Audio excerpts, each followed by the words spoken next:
जैसे जेपी में होला कि एग्जाम अगर कोनो लड़की के शादी हो गई तो उ जहाँ बिया जहाँ ओकर ससुराल बा चाहे कोनो लड़का कहीं दूसरा जगह जॉब करे चल गई तो ओकरा सिवान आके एग्जाम देवे के पड़ी। बिल्कुल आई के पड़ी 3 साल आवे के पड़ी।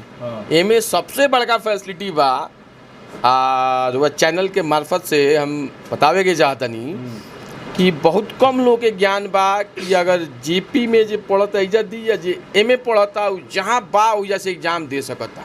विश्व के सबसे बड़ा विश्वविद्यालय आज के डेट में बन गई बा। एमे 4 करोड़ मोटा मोटी लड़का लड़की पढ़ेला सब। तो एमे कोनो शक वाला कोनो बातें नहीं है। किताब एमे फ्री बा। नामांकन के प्रक्रिया बिल्कुल आसान बा। जो सरल भाषा में अगर हम कहीं तो एगो मैट्रिक के मार्कशीट के फोटो लगेला, एगो इंटर के मार्कशीट के फोटो लगी, एगो फोटो के लड़का दे दी। अगर SC ST वर्ग के छात्र बा तो ओकर एको पैसा ना लगेला, एडमिशनो हो जाए। 3 के किताबों सरकार दे दी। अब BA, BCom, BSc और MA, MCom करें विश्व की सबसे बड़ी यूनिवर्सिटी इग्नू से। सॉल्ड असाइनमेंट और गाइड बुक्स प्राप्त करें। संपर्क करें Mahakal computers, DAV college gate के सामने, सिवान। नमस्कार, हम राना रुआ देख रहल बानी मैच बॉक्स और मैच बॉक्स की टीम आज पहुंचल बिया सिवान में। सिवान के ही महाकाल कंप्यूटर सेंटर है जहां पर अभी हम बैठल बानी और महाकाल कंप्यूटर के प्रबंधक हमारा साथे अभिषेक जी बानी। सर बहुत बहुत स्वागत बा। पहले तो रुआ के हम ढेर सारा दिल से धन्यवाद देता नहीं कि रुआ समय निकलनी हमारा ऑफिस में आई नहीं, बहुत खुशी की बात बा। रुआ के हम बता दी कि आज हम बातचीत करे वाला बानी चूँकि महाकाल कंप्यूटर जौन बाटे ई इग्नू के नामांकन केंद्र है। इग्नू के बारे में रुआ जानता नहीं, Indira Gandhi national open university है और ओकर ई नामांकन केंद्र हटे। यहाँ पर नामांकन होला। तो अभिषेक जी से हम जाने के चाहता नहीं कि इग्नू के नामांकन प्रोसेस के बारे में और कौन कौन कोर्सेज बाटे जौना में नामांकन होला, कैसे होला, ये सारा चीज़ हम जाने की कोशिश करम। अभिषेक जी, हम इग्नू के बारे में थोड़ा सा इग्नू के बारे में बताएं, काहे कि बहुत सारा लोग के दिमाग में ही चल रहा कि इग्नू ओपन यूनिवर्सिटी है तो एकर मतलब कि प्राइवेट है। ये एगो दिमाग में बा। अच्छा, कुछ लोग भरियो दिले बा हमारा इग्नू के उतना वैल्यू नहीं खे। हमरो सुने के मिले ऐसा कोनो बात नहीं के। ये विश्वविद्यालय के गठन इंदिरा गांधी जो हमनी के देश के प्रधानमंत्री रहली, उनका मौत के बाद जो उनका बेटा बनलन श्री राजीव गांधी, स्वर्गीय राजीव गांधी, वो भारतीय संसद में एगो कानून बनैलन 1985 में। वही कानून के अंतर्गत अपनी माँ के नाम पर, स्वर्गीय इंदिरा गांधी के नाम पर, इंदिरा गांधी राष्ट्रीय मुक्त विश्वविद्यालय के गठन कैलन, जो उनकी भारतीय संसद के अधिनियम के द्वारा एक गठन गइल बा जी, गठन भइल बा। तो एमे इफ एंड बट वाला कोनो बात बाना। लेकिन जो लोग पहले जेपी में नामांकन करावता है, यूपी के विश्वविद्यालय में जैसे गोरखपुर में जो बा दीनदयाल विश्वविद्यालय, उनमें कुछ लोग नामांकन करावता है। अब वो लोग के हमरा इला से गजन हो गई बा, तो वो लोग के माने बिजनेस ठप होके वाला बा। तो वो लोग के उल्टा सीधा बच्चा के कहत रहेला लो, हमरा ओके कोनो परवाह नहीं के। जो सत्य बा वो सत्य बा। ये राष्ट्रीय विश्वविद्यालय तो वह कहें विश्व के सबसे बड़ा विश्वविद्यालय आज के डेट में बन गई बा। एमे 4 करोड़ मोटा मोटी लड़का लड़की पढ़ेला सब। तो एमे कोनो शक वाला कोनो बातें नहीं है। किताब एमे फ्री बा। नामांकन के प्रक्रिया बिल्कुल आसान बा। जो सरल भाषा में अगर हम कहीं तो एगो मैट्रिक के मार्कशीट के फोटो लगेला, एगो इंटर के मार्कशीट के फोटो लगी, एगो फोटो के लड़का दे दी। अगर SC ST वर्ग के छात्र बा तो ओकर एको पैसा ना लगेला, एडमिशनो हो जाए। 3 के किताबों सरकार दे दी। अच्छा, आज जो OBC जनरल वर्ग के छात्र बा ओकर 3,500 फीस बा 1 साल के। ओमे 3 के किताब मिली, नामांकन हो जाई। और ओमे कोनो जेपी यूनिवर्सिटी की तरह नहीं कि आज अप्लाई भइल, कट ऑफ लिस्ट में नाम आई 10 दिन बाद ना आई, सेकंड कट ऑफ आवता, कट ऑफे आवेला के 7-7 महीना ला आवत रहेला। अब पता चलेला लिस्ट में नाम नहीं के तो 1 साल बर्बाद हो गई लड़का लड़की के। तो ओकरे से तो बढ़िया बा, सीधे दाखिला ली, 3 साल में डिग्री ली, आगे के पढ़ाई पढ़त रही। पर सवाल यहाँ ये आवता, जैसे रुआ बतैनी हो जेपी के जिक्र करनी है, तो हमनी के सिवान से बन जाए, तो हमनी के जेपी के बिना कहीं जा नहीं जा सकत, काहे कि हमनी के लगे कहीं विकल्प बटे जेपी यूनिवर्सिटी, और ना तो नालंदा ओपन यूनिवर्सिटी जाई या ना तो इग्नू जाई। तो अगर हम जेपी से तुलना करी इग्नू के, तो जेपी से इग्नू कैसे बेस्ट बा? काहे कि यहाँ तो भौतिक रूप से क्लास चल रहा बा, उमें क्लास में पढ़ावल जा रहा बा, जबकि रहुआ इग्नू में तो क्लास चली ना, फॉर्म भरी, ओकरा बाद आपन व्यवस्था रहुआ खुदे देखी। सर हम लोग के दावा के साथ बोलता नहीं कि ऐसा कोनो जेपी यूनिवर्सिटी में कॉलेज नहीं खे जौन साल में एको दूगो कोनो सब्जेक्ट के क्लास लेत होके। अगर कोनो कॉलेज बात रुआ नाम बताई, एने 4-5 साल से तो क्लास चलते नहीं खे। कबो चुनाव के खातिर कॉलेज अधिग्रहित हो जाता, कबो मुखिया के चुनाव खातिर, कबो विधायक के चुनाव खातिर। कोरोना काल में 1.5 साल से ऐसे ही बंद रहलक ह, वह तो सब इस चीज़ के जानकारी बा, तो क्लास उनमें भी ना चलेला। और जेपी यूनिवर्सिटी में सबसे बड़ा ड्रॉबैक बा, ड्रॉबैक का मतलब भाई खामी बा कि जेपी यूनिवर्सिटी में कोनो ऑनलाइन पढ़ाई के सुविधा नहीं है। हमनी के यहाँ ऑनलाइन पढ़ाई के सुविधा बा, अलग अलग सॉफ्टवेयर बा, ई पोर्टल बा, ज्ञानवाणी बा, अलग अलग चैनल बारिशन, आकाशवाणी के, डीडी न्यूज के कोई गो चैनल बा, ओकर समय निर्धारित कैले बा केंद्र सरकार और इग्नू को में पार्टिकुलर टाइम पे हई सब्जेक्ट के हई टीचर अइहन अपन लेक्चर दीहन। तो लड़का जो पढ़े वाला बारह सन उगनी के आके एक लाभ लेवल सन। आ सबसे बड़का बात बा कि जेपी यूनिवर्सिटी में सेशन हुआ तो खूब अच्छा तरीके से पता बा, सेशन के का हाल बा, 5 साल से लेके 7 साल के टाइम लागता। तो हमारा यहाँ ऐसा कोनो बात नहीं के 3 साल में डिग्री दावे के साथ हम बोलते नहीं मिलता। अगर कोनो लड़का फेल हो जाता तो 6 महीना बाद दोबारा होकर परीक्षा हो जाई। जेपी में कब परीक्षा हुई, कब डेट शीट आई, केहू के पता नहीं के। विश्वविद्यालय के मन करी तो अगर वो चाहिए तो आज डेट शीट निकाल दी, फिर पता चली कि कोनो चुनाव आ गई तो स्थगित हो जाला। हमारा यहाँ कोरोना रही चाहे ना रही, एग्जाम होके के बाद एग्जाम हुई। अरे वह इहो सुन के आश्चर्य हुई जो 2019 में जो बच्चा के दाखिला भई रहे, 2020 में ओगनी के परीक्षा ना भई। ओगनी के असाइनमेंट आ प्रोजेक्ट के बेसिस पे इग्नू पास कर दिला। 2021 में एग्जाम ना भई, ओगनी के फिर असाइनमेंट आ प्रोजेक्ट के बेसिस पे पास कर दिला। अच्छा, खाली फाइनल ईयर के जो लड़का होला सन, हर साल कोरोना काल में एग्जाम अभी होता। कोरोना काल खत्म हो जाई तो फर्स्ट ईयर के एग्जाम हुई, सेकेंड ईयर के एग्जाम हुई। स्टडी मटेरियल लेकर इतना बढ़िया बा, हम दिखावे के चाहते नहीं। एमे बच्चा के एड्रेस पे किताब जाला, नामांकन के 1 से 1.5 महीना के बाद किताब मिल जाई। यही बुक पे वो लोग के रोल नंबर देवल रहेला। एमे पैकेट जब खुली लो ऐसा 4-5 गो पैकेट जाला। आई जो किताब जब बा सर NCERT लेवल से बढ़िया किताब बा। जितना बीपीएससी में पढ़े वाला लड़का बा लोग, कम्पिटिटिव एग्जाम में बैठे वाला, ऐसा बुक के मांग के ले जाला लोग। अभिषेक जितनी हमारे दे दी किताब, चूँकि मार्केट में कहीं मिलबे ना करेला। हम थोड़ा सा होता नहीं, जैसे रुआ कने की सेशन लेट चलेला तो लगभग बिहार के हाल हुए बा। बिहार के यूनिवर्सिटी सन के दिक्कत ये है बा कि वहाँ 3 साल के कोर्स 5 साल 6 साल में कंप्लीट होला। अब सवाल ये होता जैसे रुआ कनी है कि एकर फॉर्म भर ले, रुआ अपन तैयारी करी, ऑनलाइन क्लासेस के व्यवस्था बा, ई पोर्टल बा, ज्ञानवाणी रेडियो स्टेशन बाटे, इग्नू के अपन टीवी चैनल बाटे, आकाशवाणी पे प्रोग्राम आवेला, ये सब कुछ ठीक बा।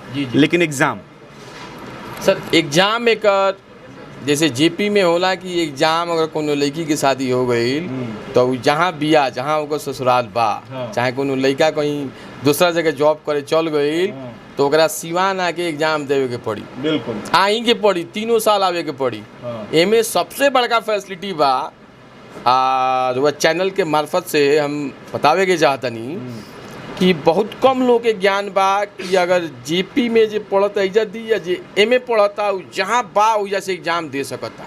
हमरा लगे फॉर्म भरवाली, फोन कर दी, पेमेंट ऑनलाइन ट्रांसफ़र हो जाई, आ ओकर जो एग्जाम जहाँ कही हो जाए ओकर एग्जाम सेंटर बन जाए। ओकर जो एडमिट कार्ड आई कोनो साइबर कैफे में जाई, या अगर ओकरा लगे घरे लैपटॉप हुई प्रिंट आउट ले ली आ जाके वो एग्जाम दे दी हुई। मतलब कोनो भी शहर में रुआ अगर चल जाता नहीं कोनो भी कारण बस तो रुआ एग्जाम खातिर प्रॉब्लम ना हुई, जहाँ रुआ बानी वही एग्जाम दे सकेंगे। भारत के जितना जिला बारी सन हाँ। हर जिला में एक केंद्र बा। रउआ कोच्चि से लेके कन्याकुमारी तक और एने चल जाई गुवाहाटी से लेके गुजरात तक सब जितना जिला बा सब जिला में एक केंद्र बा। पूरा भारत में हर जिला में फैलल बा, कहीं एग्जाम दे सकत अब। बिल्कुल।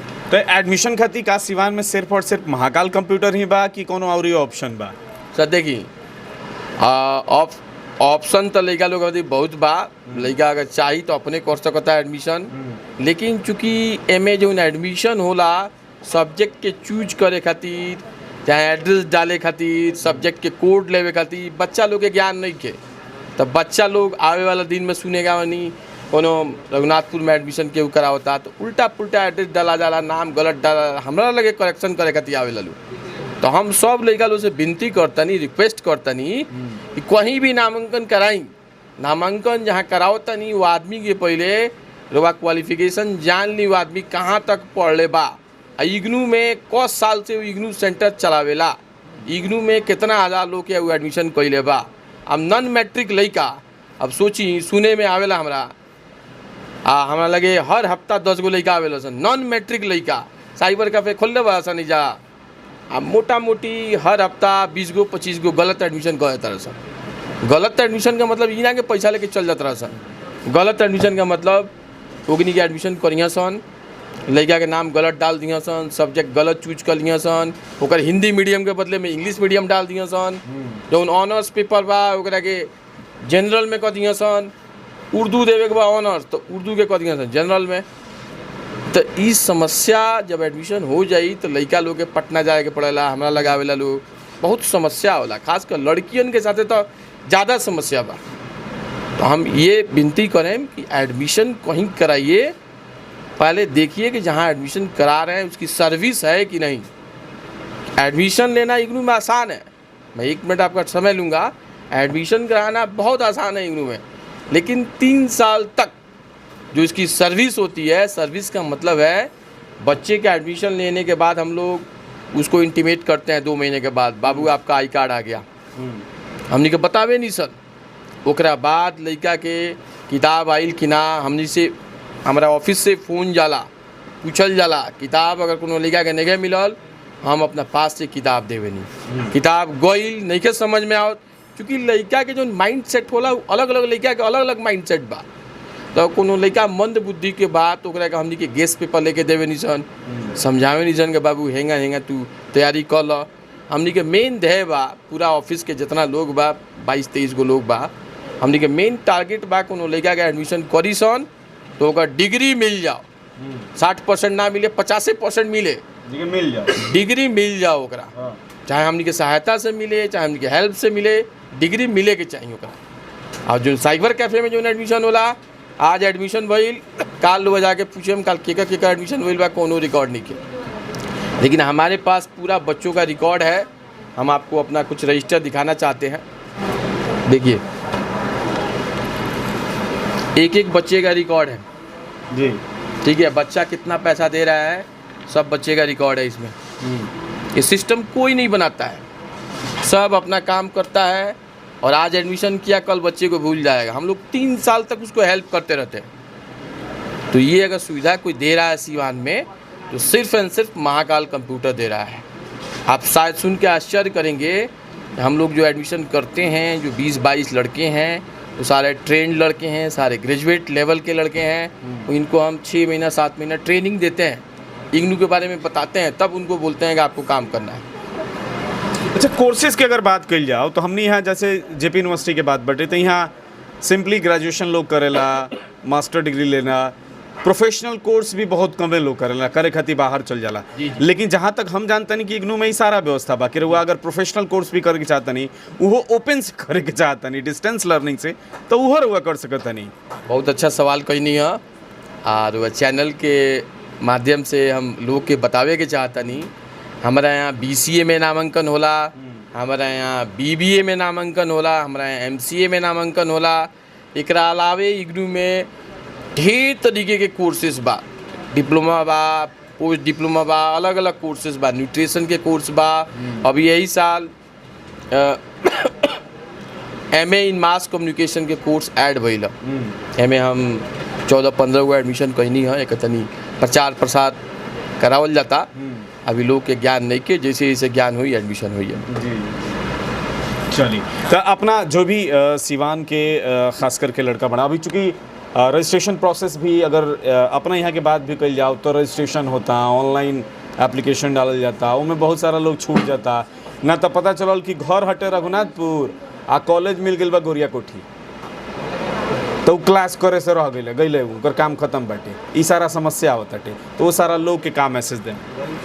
मैं आपके चैनल के माध्यम से लोगों को यही संदेश देना चाहता हूँ, देवे के चाहता नहीं, कि जल्द से जल्द हमारे यहाँ चूँकि नामांकन की अंतिम तिथि 31 अगस्त निर्धारित की गई थी, उसको इग्नू ने ओकरा के आगे बढ़ाते हुए बढ़ा दिले बा, ओकरा के 15 सितंबर कह दिले बा। तो ये अवसर के लाभ लेवे के चाही।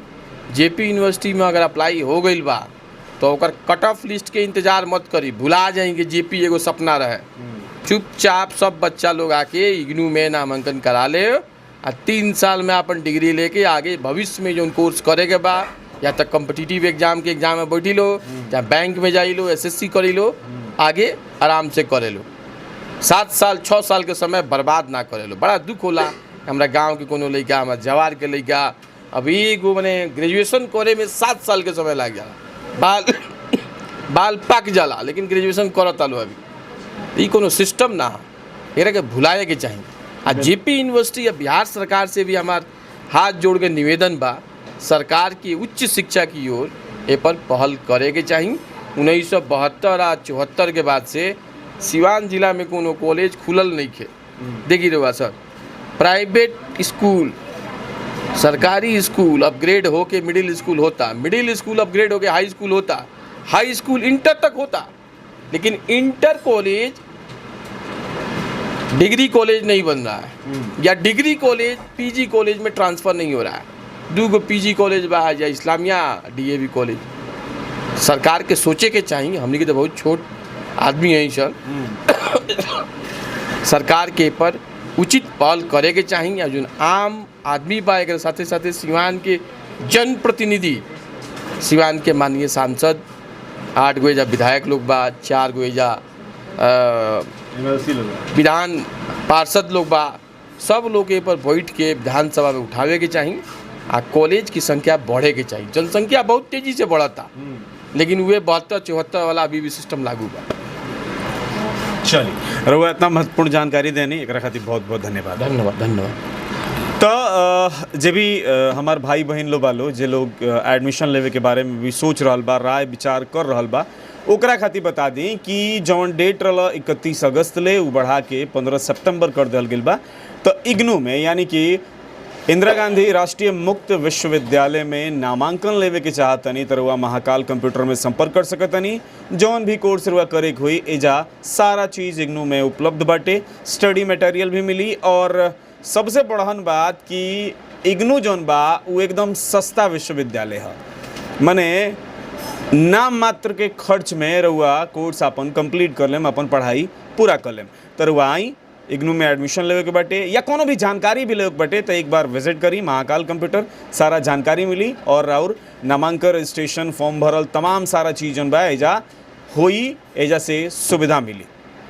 वीडियो देखनी कितना उपयोगी लागल, अपन प्रतिक्रिया ज़रूर दी। मैच बॉक्स के अभी तक सब्सक्राइब नहीं कैले तो कर ली, फेसबुक पर देखतनी तो पेज के लाइक करी, फॉलो करी, यूट्यूब पर देखतनी तो चैनल के सब्सक्राइब करी और वीडियो के तनी फैलाई ताकि हमरा हर भाई बहन तक पहुंच जाओ जौन भी एडमिशन लेवे के बारे में सोच रहल बने, विचार बना रहल बने या इंतज़ार कर रहल बने।